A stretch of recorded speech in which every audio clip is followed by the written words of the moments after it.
I am Ferdinand Marcos, and I am the President of the Republic of the Philippines. I stand today on behalf of 110 million Filipinos.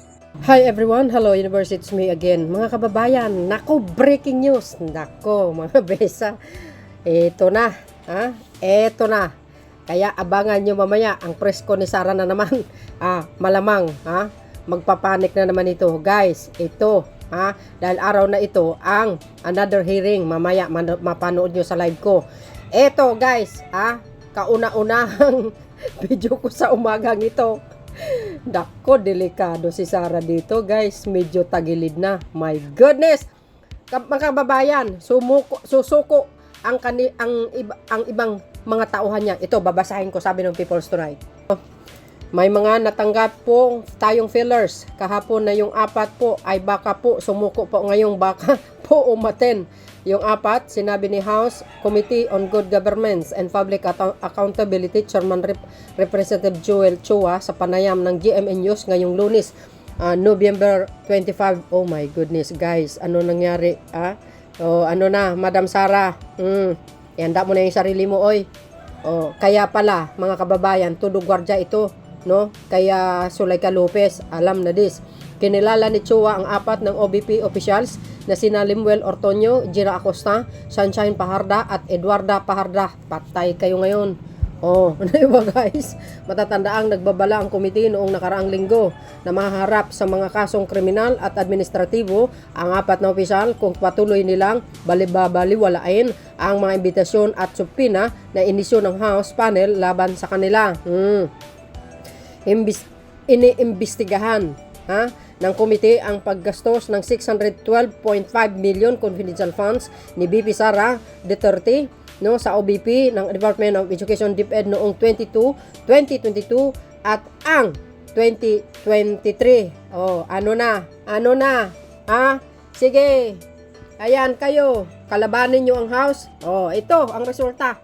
Yan na nga Ang akala nyo, kayang-kayanin nyo ang House. Hindi po kayo ang batas. Kailangan ang umiiral dito ang batas. Hindi kayo ang nasa itaas ng batas. No one is above the law. Ayan, yan ang sinabi guys Ano na? Yan ang sinasabi natin. Ito nga, ang problema kasi kay Sara Duterte, kung nakiusap lamang man siya na may pagpakumbaba, hindi yung parang ang taas ng irin niya, nagmamalaki pa. Akala mo kung sinong astig, akala mo sinong ahangas, wala namang talas. Yan, kung nagpapakumbaba sa House Committee na ganito, ganon, ganito ang nangyari sa pera, di ba guys, pag ang isang tao magpakumbaba, baka sakali pagbigyan. Hindi yung nagmamataas ka. Ano ang kinasasadlakan mo? Yan. 4 na OBP official nagpadala ng surrender fillers. Patay ka ngayon, day. Nagpahayag ng kagustuhan sumuko ang 4 ng opisyal ng Office of the Vice President na nauna ng nagsubmina ng House Committee on Good Governance and Public Accountability at inasahang harap sa pagpapatuloy ng pagdinig tungkol sa confidential funds ni BP Sara sa ngayong Lunes, November 25, ayon kay Manila Representative Joel Chua, committee ng chairman. Ano na? Yan ang sinasabi natin, guys. Ito nga ang sinasabi natin, mga kababayan. Si Sara kasi, alam nyo, binoto ko ito.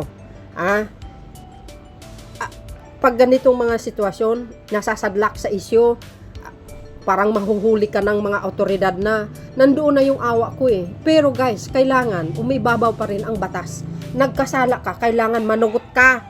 'Di ba? Yan. Kasalanan niya yan. Siya mismo ang gumawa ng ikakalagpak niya.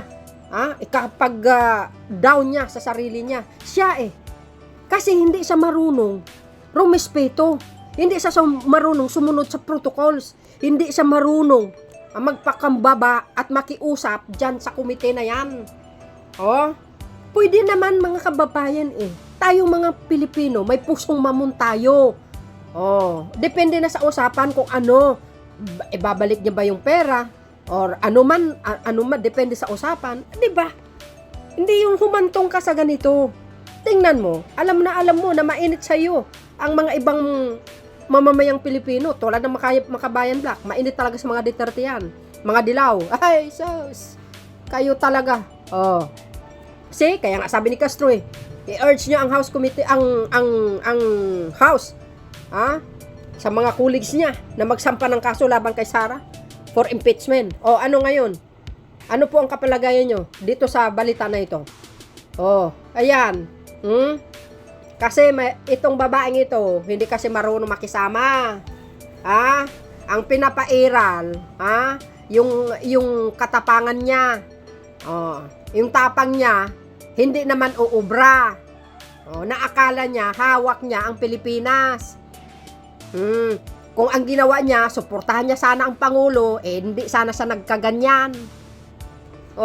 Alam niyo ang tanging makakapag-save dito? Si Pangulong Marcos Jr. Kaso hindi na. Hindi na sa kabila ng pinagagawa niya. Tingnan mo, ang nangyari ngayon sa kanya. Malamang, mga kababayan, pag ito sumurinder na sinasabi ni Congressman Chua, at ito sumuko na sinasabi, nahaharap sila.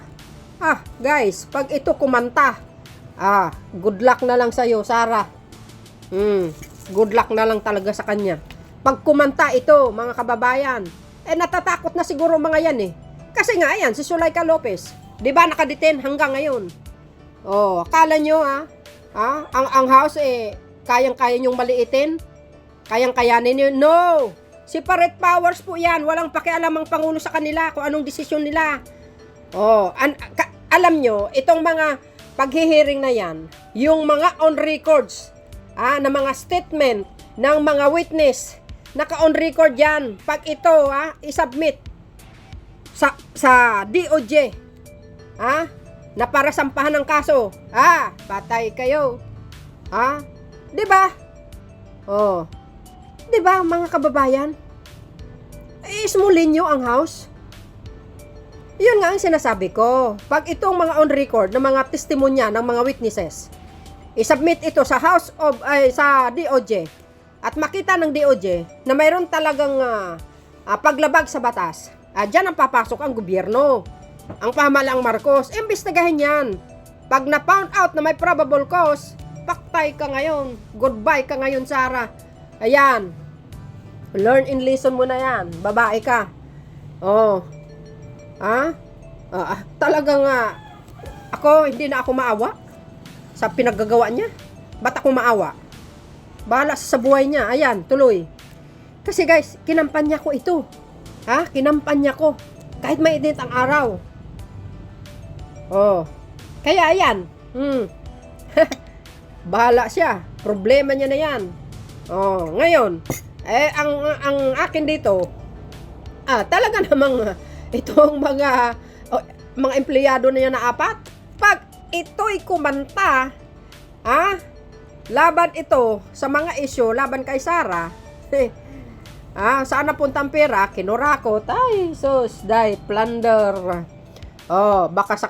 Baka pangatlo na siya. Mula Estrada, Gloria, Sara. Yan. Baka advisor niya ito si Aling Maliit. Maling-mali ang advisor niya, guys. Pinahamak siya kung sakasakali ito. In my own thinking lang. If ever si Aling Maliit ang ang advisor, ay patay tayo dito. Edi nilagay niya sa kapamakan itong babaeng ito. Ano na ngayon? Mang Kanor, yung anak mo. Nalalagay sa hindi maganda. Sa mga dilis diyan. Sabi niyo the best president si Digong. Nasaan? Kaya niya ba isalba yung anak niya? FMR na ma-impeach? Nga kayo. Yung sarili niya nga, yung niya ongoing pang issue niya ang akala niyo Ang akala niyo kayo ang batas? No.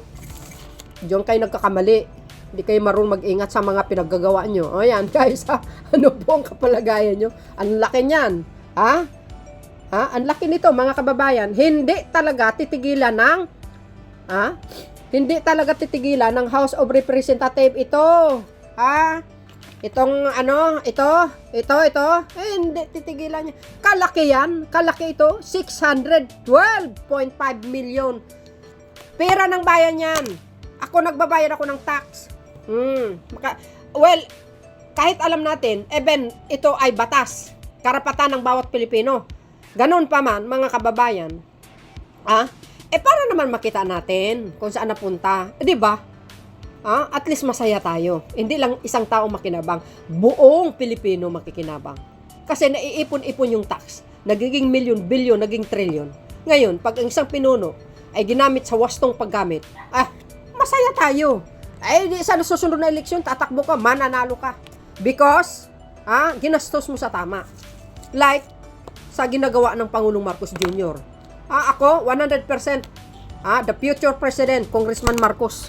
Totoo yan. If the speaker running for president yan, the next election to 2028, if ever lang naman, naku, malamang guys, sa malamang, panalo yan. Kung ang kanyang vice president, si Secretary Gibo, wag na kayo lumaban, oy. Inuduro jud kayo. So yun guys, ang aking pinaka latest updates video. Ano po ang kapalagayan nyo? Ako? Hintayin natin ang susunod ng mga kabanata, mga kababayan. So see you again on my next upload video. Bye and babush. God bless Philippines.